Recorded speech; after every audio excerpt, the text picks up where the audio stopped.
Hey, Mike Callahan here. Had a question submitted today. Actually, I think it was yesterday, but haven't had a chance to get to it. But actually, it's a really good question. I'm going to read part of it off my other screen here in a minute. But the premise of the question is, how picky should I be when I'm going out and hiring a new applicant for my business?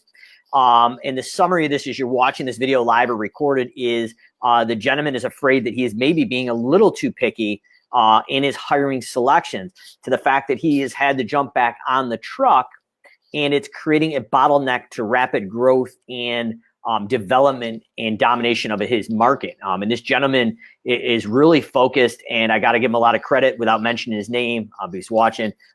This gentleman is growing and scaling a business the right way with foundational work, creating a budget, production rate-based estimating. And this is a bottleneck that I found in my own business as I was going out to scale a business. So I think I've got a really good take on this, and I've got some stats, and I've got a workflow how to go out and hire and recruit and alleviate this bottleneck for you. But I'm going to read the question, or at least summarize it here off my other screen, so everybody watching outside of him can actually understand what the crux of the situation is here. So basically, he's been looking to hire a guy since May, hasn't found or hired anyone.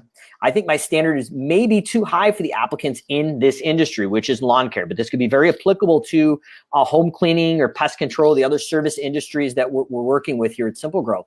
My one guy he really needs a guy that his one guy can count on, and he had one guy, but this gentleman was, I guess, basically arrested or something happened over Memorial Day weekend, which is interesting because I'm going to get into later conversation. That's one of the areas that we've historically lost or had to fire an individual at Callahan's Lawn Care in the last 5 or 6 years. So there is a trend here, especially for lawn care, if your employees are similar to my employees from Callahan's.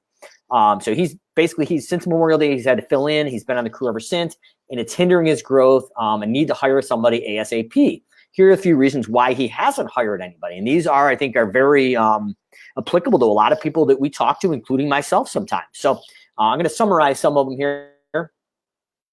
If the applicant's resume, looking at it, they haven't been to their job, they've only been at previous jobs for months at a time, they don't consider them because there's a consistency problem applied. A couple applicants had experience but have felonies in the past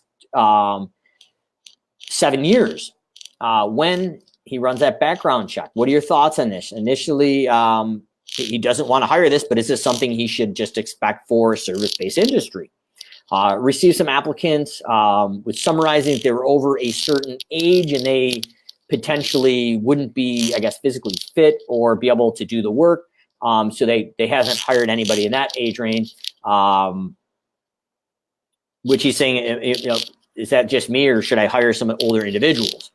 And basically that's it. So do you have any pointers or things to look at to make certain candidates stand out from others? And basically said, don't hold back. This is, I want the real answer. And I can appreciate this gentleman's candidness and just wanted this answer to be answered. So I'm not going to hold back, but I don't think it's any different than anybody else in this industry. And what is going on in your business is very particular to what happened in my business and a lot of the other businesses we deal with.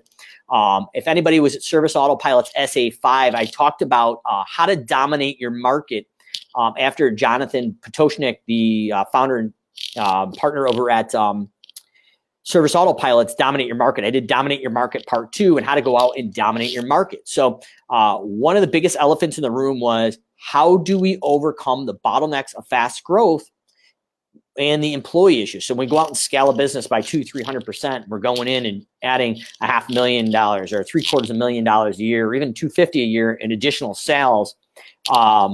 There's bottlenecks to growth. So I'm going to go in and pop up the other screen here and show you the high level view of some of the stuff we taught at SA5 in my talk, Dominate Your Market Part 2. But this is very applicable. I'm going to add some new things that I think have become very relevant since that talk as well, that may help this individual and other individuals in this scenario.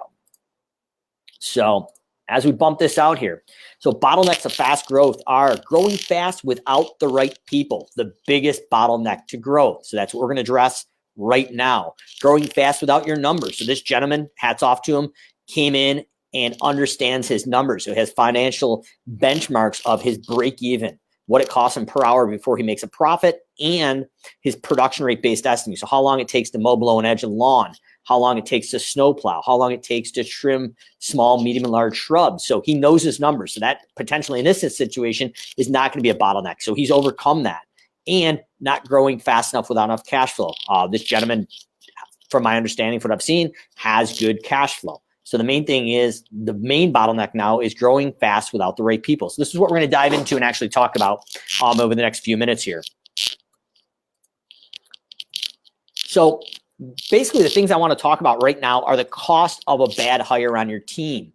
And before we dive in, are you being too picky? Well, I want to show you the consequences of not being too picky, and then hopefully put something around this. So the direct costs are pretty obvious. We've got help ads, screening, interviewing, training. Let me hide this down here so you can see the rest of this, and bonuses and raising. So those are the direct costs. Those are the things we see a lot. I mean, that makes sense to you. But the indirect costs are the things that we really don't look at. So lower customer satisfaction. So when we go out and we have the wrong fit, they're not a good cultural fit, customer satisfaction goes down. Customer cancellation. So what happened at Callahan's when we first adopted a piece rate pay system, we had a production standard with no quality. So we were going out and growing. And if you imagine a sales pipeline, we had almost as many customers coming in as new as they were going out canceling on the back end. So we had to go in and create a production standard with a quality standard. But if you've addressed that, and now you've got a culture of quality and all those things are built in your business, if the person's not a right cultural fit, that could be another indirect cost. So lower customer satisfaction is going to raise that customer cancellation rate, which is now it's going to cost you more to go out and get a new client. You probably can't see it next to the little screen here, but the next one is loss in productivity, and then a loss in team morale. And we've seen all of these across the gamut. So these are the costs of having one bad hire on your team. So you don't want to go out and hire the first person through the door with a pulse. These are things that can cost you greatly. And as we go in, the cost of a bad hire in my calculations in our business, and it's probably not too different in your business, was around $125,000. And that just seems absolutely ludicrous. But I am telling you, this may even be a low number. So as we were driving all those new clients in and people were canceling, that became an issue. We started to hire the wrong people. They would run a lawnmower into a house. They would get into an accident. They wouldn't do the things they were supposed to do. And then in addition, they caused all those indirect costs of lower customer satisfaction. We had employee turnover because they didn't like working with somebody who wasn't a cultural fit on their team. They weren't a team player. They didn't help the other crews out when they needed help. All these things I'm telling you from our experience and working the numbers back before SA5 and seeing this, I think this is a conservative number. So you do not want to go out and hire the wrong person, but we also need to stack that virtual bench. So what I'm going to do is give you basically 3 low-cost, high-return hiring strategies to go out and get those employees that are going to be a good fit and hopefully shorten that hiring cycle to get you off the truck or build a virtual bench. So we predominantly go out and interview once or twice a week for every position in the company. That's how I found my replacement at Callahan for the guy who ran the business. But if we're looking for the people we need them when we need them, it's too late. So we're going to go out and recruit once a week, potentially 2 to 3 times a week. And I mentioned Memorial Day was a big hitter for us. So Memorial Day, the week or July 4th, that week, the week of August 18th or 20th, and then the last week of October. We, in the last 5 to 6 years at Callahan's, had either someone get fired or quit. And I don't know what it is around those holidays in that middle of August, but those are the burnout points and things happen. So if you're similar, what we did is we ramped up the recruiting for all the positions a week or 2 weeks before those, so we had that virtual bench stack. So if the guys and the girls in the field are not producing like the way they should, we have a no-call, no-show, and it's a 2-person crew, and the 1 person left blackmails you for that $2 an hour raise to go work out by themselves. That person is not going to make it to next week because we're going to go in to Service Autopilot the way we built it and go in and search in and say, I want all my A applicants from, say, the last 10 days. And now we've got basically a glorified labor pool that has a ranking A, B, and C with interviewers and reviewers' comments. So we're building a virtual bench. So it puts you, the business owner, back in position. So not taking a shot at this gentleman, but if he had started recruiting every week from April, he probably, depending on his market, would have had a virtual bench that he could have pulled from and hopefully gotten out of the crews earlier.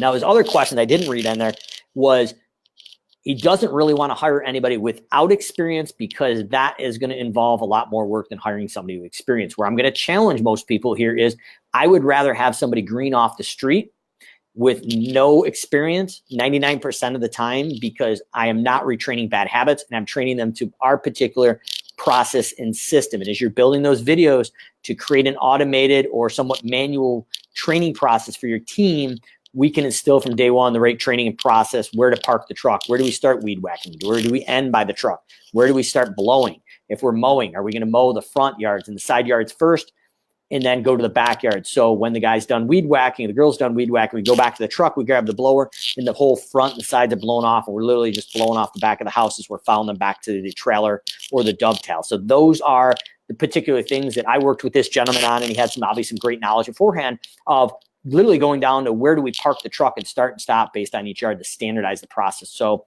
to answer his particular question, I wouldn't shy away from hiring somebody without experience, because most employees in this field are not trained to that process and system. And by training them to your process right off the bat, they're not going to know any different. And you're going to shave 5 to 6 minutes of production off per hour, which are going to end up to big, big bottom line profits at the end of the year. So 3 low cost, high return hiring strategies we're going to go over real quick, and we'll dive into the rest of his question here. Interviews that screen for values alignment. So one of the big core values we had at Callahan's was we will always do what we say we'll do. So a pre-screening interview question via the phone, Christine or Tammy in my office potentially would go in and say, hey, how do you feel about when somebody says they're going to call you back, but they don't call you back? And then you just let them answer it and let them talk till they're done talking. But what we're going to find here is that if somebody responds and says, oh my gosh, I absolutely hate when someone says they're going to call me back and they don't call me back. Well, that's a good red flag that this individual may be a good alignment to your core values and your culture. Job descriptions that focus on the culture. So maybe we're talking about our community involvement, different things that we're doing in the company. We can ask questions around that and see how they align to that. So we've got job descriptions that are going to align to our mission, vision, and values and our culture, what we stand for. We want a cultural fit. I'm not overly worried about an individual that has all the skill set in the world. And if they do, that's a bonus. But for as attitude and cultural alignment, that is going to be where you're going to have just a synergy and a 10x gain of buy-in in culture. So we want to have job descriptions. It's not about necessarily what you need. Now, obviously, you need to talk about it, but the main 2 things or 3 things we have in our job description are the things that you need to be successful, the things that will make you stand out here, and we have some cultural tie-in. And I'll show you an example of that in one of the next slides here. But we're talking about a cultural description, and it's not like you need a driver's license. You need to be here by 7 a.m. You need to be able to work in the heat. You need to do this. It's not going to work nowadays. Those old school tactics are not applicable to millennial workers, and the game is shifted. So we really need to adjust that job description to focus on culture and values. In the top, we've got interviews that screen and align for culture alignment, and then we want to standardize our production or our selection process, and that's interviewing once or twice a week, having 5 or 6 standardized questions based on cultural alignment and some other questions, so we can rank and sort them without a bias in the system. The CRM we use is Service Autopilot, and we're allowed to rank them in an A, B, and C fashion through the automation that we built and have that glorified labor pool. So those are the 3 low-cost, high-returning strategies for interviewing that I would highly recommend for this individual and other individuals. This is what allowed us to be successful. Next thing here is we're looking at is employee recruitment pipeline, hire, train, and fire to the core values. So when we get them all across the left here, these things, Craigslist, Facebook, Indeed, any different types of referrals from your existing, those are basically your recruitment sources, almost your marketing campaigns for these employees, just like a sales thing. And we're going to drive them through basically a sales pipeline. So we're going to interview and create that values alignment. And then in the middle, the little icon here, we're going to hire and create a systematic onboarding that creates a great experience that's standardized, that doesn't need the business manager owner. So it's the same look and feel no matter who's bringing them on. And then the last part is to wow and align with values and culture. So something we're doing in my company right now is Simple Growth. We're going back at the end of Q2, going into Q3, and we're reinforcing our mission, vision, values, and how we empower entrepreneurs to take their life back from their business. And it's a customer-centric focus. At Callahan's, a lawn care company, it was, we give you the lifestyle you desire. And it was two-facing. It was external, internal, customer-facing. So we wanted to give our clients the lifestyle they desired. So whether it was not having to worry about their lawn and landscape, and they go see their kid's baseball game or football game, their daughter's ballet class, that was the lifestyle they desired because they didn't have to worry about the landscape maintenance. We handled that. Or we flipped it a little bit differently. And it was interesting is we used our employees as internal customers, and we wanted to give them the lifestyle they desired. That was part of that cultural piece. So whether they wanted to get out at 3 p.m. and spend time with their family or work as long as they could and put as much money in the bank, we created a minimal amount of work they had to do for the day to hit our goals and profit margin. But if their goal was to just really bank on that piece rate pay system and only work during the summer months, we would allow them to request extra work in their areas, and we would go out and market and create route density around their existing routes. So we created a culture and lifestyle fit of what they wanted to get out of the job and how they would help in the community. And that helped retain these really good employees 3 to 5 years versus barely a season. So it's a culture alignment from going out and recruiting to that. We'll create a standardized process. And once we get them in, we want to reinforce and align with culture for longevity. So hopefully this makes sense. So we want to attract and sell your company to the right people. So just like I said here, we've got what we are looking for, what you'll be doing, what you'll need to be successful, and you'll stand out here if you have. And then we've created a video. And this is a landing page we created. So this video goes over, it's a little outdated as the company grew. I probably should have updated the screenshots and that, but this is probably 6 or 7 years ago. But we had the team and we had videos, and it went over how we provided our community service, what we stood for, how we operated.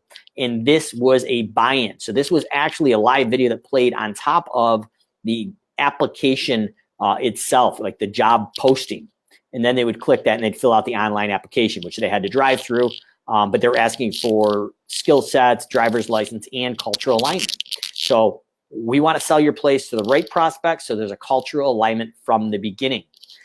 This video, even at the end, showed all the positions, all the pay rates, all the responsibilities, and the good, the bad, and sometimes the ugly. So there's a picture or a video of the guy hedge trimming about a 1/4 mile hedge row in 90-degree heat. So we did want to kind of almost weed out some of the bad applicants as well that may not have been a fit to no crew left behind. And we always try to help all the other crews to get everybody home at a reasonable hour and the work done to satisfaction and quality. So these are some of the things that we can drive into to alleviate that hiring anxiety and apprehension.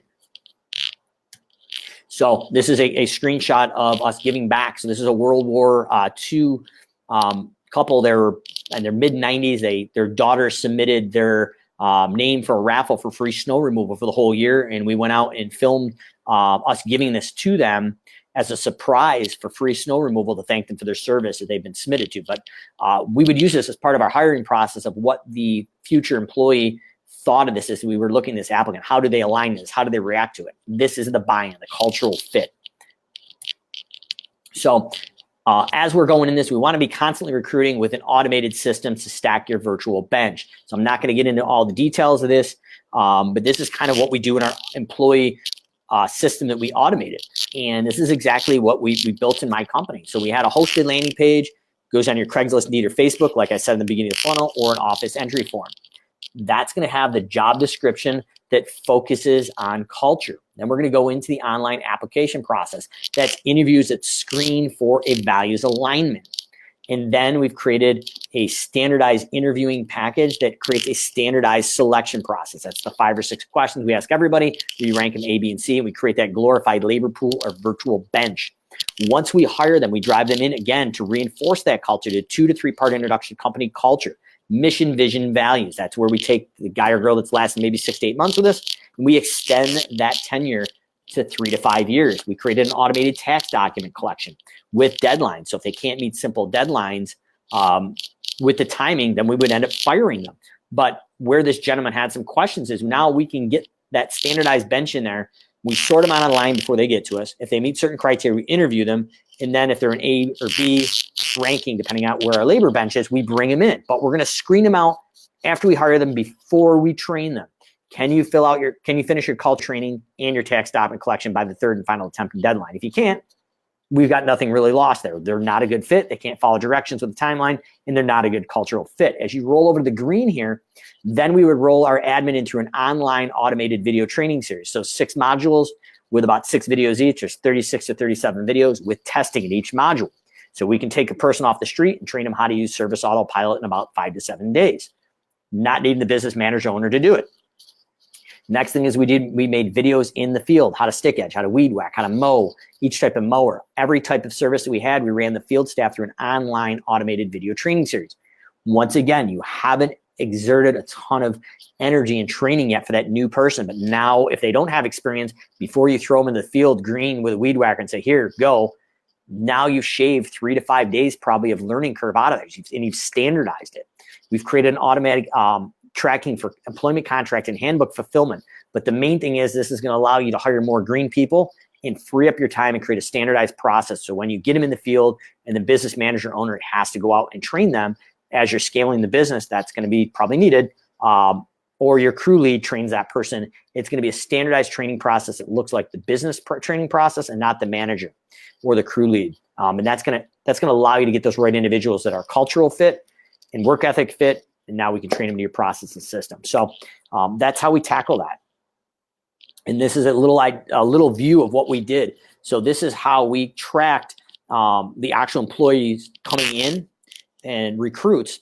And what we did is we actually had a way to track with basically a lead is all the sources that your potential employees came in at. So we could track, was it Craigslist, Facebook, Indeed, and we could say, when did the employee get hired and when did they end? And I can run reports now saying, how long did those employees from each type of advertising for employees last and how good were they? So now we can start having non-emotional data of recruiting pipelines in the product that we use as Service Autopilot. We built and customized that to basically create lead source tracking for not for customers, but actual employees.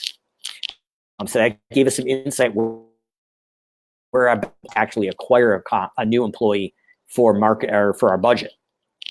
So life cycle marketing, how to dominate your market. I'm not going to get into that, but that right there covers your employee questions. So age, no, I would not discriminate on. Some of the best employees we had were probably late 40s, probably late 50s. They were great. So I wouldn't, age obviously is not a discriminator. I wouldn't even consider it. Legally you can't, but I mean, even outside of that, some of our best employees were older gentlemen and ladies. And then the question around felons and crimes. Now you got to obviously take a look and see what you're comfortable with on your bench and on your team. But I will tell you, sometimes we had a after prison program where we would take people on parole and get them jobs and rehabilitate them after they had industry-specific training. In New York State, that is a program. Cool thing is, as of at least the last 6 months, there is a grant or a tax reduction, basically a tax credit.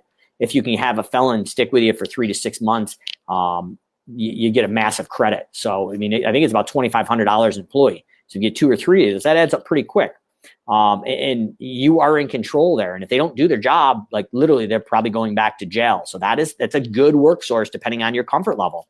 And then other people that have not had a consistent history of jobs for more than like 7 months, that's a red flag to me. And I'm going to agree with you on that one. But I also think you may want to dive in and have a conversation with them and don't write them off immediately, because a lot of companies in our industry don't have a long tenure. And a lot of companies in our industry, unfortunately, don't pay on time. And they have really screwy and unpredictable and non-standardized onboarding processes that are, let's just say, unprofessional at best at first glance. And that may turn off the right type of employee that you're looking for. So I would peel the layers back a little bit. If they haven't held down a job in our industry for more than 7 or 8 months, there may be a reason. They may be jumping from each company, looking for a company that's professional, that has a handbook, that has a contract, that has performance reviews, that has video training and standardized process and systems. So that may not always be a negative. That's some of our best employees had very short tenure before they got to us because they were looking for a company that had stability and there was upward movement. And on that video that we showed you here, we included all the way from the company owner down, the pay ranges, the responsibilities, and we clearly laid out the room for advancement. And that brought us a different applicant.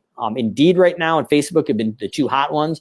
Indeed will fetch you a more expensive but different individual, depending if it's more of a management or a crew lead scenario. But Facebook's been pretty hot as well. So a lot of different options. I know this has been a long video, but hopefully that answers a question or questions. But this is a process that we would recommend using.